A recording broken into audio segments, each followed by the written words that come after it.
சிபிஐயே claim பண்ணாம இருக்கு. So இது வந்து ஒரு விளம்பர மாடல் அரசா பெண்கள் பாதுகாப்புக்கு என்றைக்குமே திமுகனாலே பெண்கள் பாதுகாப்பு ஒரு அச்சமான சூழ்நிலை தான் உருவாகும். அதுக்கு ஒரு எடுத்துக்காட்டு அண்ணா யூனிவர்சிட்டியில ஒரு பாலியல் ரீதியான ஒரு பிரச்சனை வரும்பொழுது உயர் நீதிமன்றம் என்ன மாதிரியான அணுகுமுறையை அன்னைக்கு காமிச்சாங்க. காவல்துறையுடைய தவறுகளை சுட்டி காமிச்சாங்க. கடைசியில் உயர் நீதிமன்றமே இதை என்கொயரி பண்றதுக்கு 3 ஆபீசர் அப்பாயின்மெண்ட் பண்ணாங்க. அப்ப இந்த அரசு வந்து உயர் நீதிமன்றம் தான் வந்து தமிழ்நாடு வந்து ரூல் பண்ணிட்டு இருக்கு. எல்லா இடத்துலயுமே வடகாடு பிரச்சனையாகட்டும் உயர் நீதிமன்றம் வந்து டைரக்ஷன் கொடுக்குறாங்க.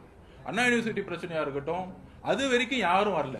துணை முதலமைச்சர் அவர்கள் அந்த அண்ணா யூனிவர்சிட்டி பிரச்சனை போது 15 நாள் எங்க போனார்னே தெரியல. எப்படி வந்து அன்றைக்கு இருந்த அமைச்சர்கள் மேல வந்து குற்றச்சாட்டு இருந்ததோ அதே மாதிரி அண்ணா யூனிவர்சிட்டியில இன்றைக்கு இருக்கக்கூடிய அமைச்சர்கள் மேல பல்வேறு குற்றச்சாட்டுகளும் புகைப்படங்களும் போது அந்த அமைச்சர்கள் வெளியே வந்து பதில் கூட சொல்லல. ஒரு 10-15 நாள் மா சுப்பிரமணியன் அண்ணன் வந்து காண போயிட்டார். சோ இந்த வெளிப்படைத்தன்மை வந்து திமுக அரசு கிட்ட கிடையாது. அவங்கள பொறுத்த வரைக்கும் பிரச்சனைகளை மறைக்கணும். எப்பெல்லாம் பிரச்சனை வருதோ இருமொழி கொள்கை எடுப்பாங்க. எப்பெல்லாம் பிரச்சனை வருதோ டீலிமிடேஷன் பிரச்சனை எடுத்துக்குவாங்க.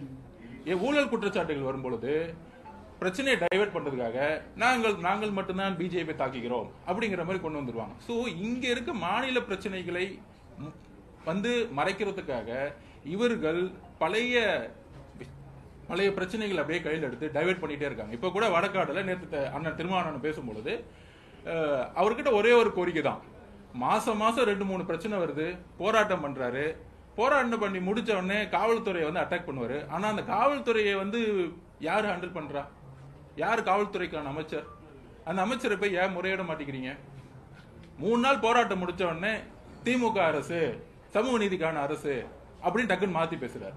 சோ இன்னைக்கு தலித் மக்கள் வந்து கடுமையான அதிருப்தியில, அதுதான் அன்னைக்கே நான் குரல் கொடுத்தோம். வேங்க வயல் பிரச்சனையில உண்மையான நேத்து கூட வந்து பேசும்போது வந்து சொன்னாரு, நான் வந்து வேங்க வயல் போலையா தவறான தகவல் கொடுக்குறாங்கன்னு. நாங்க வந்து அண்ணன் திருமாவளவன் வந்து அட்டாக் பண்ணல. நாங்க வந்து தெளிவா இருக்கிறோம்.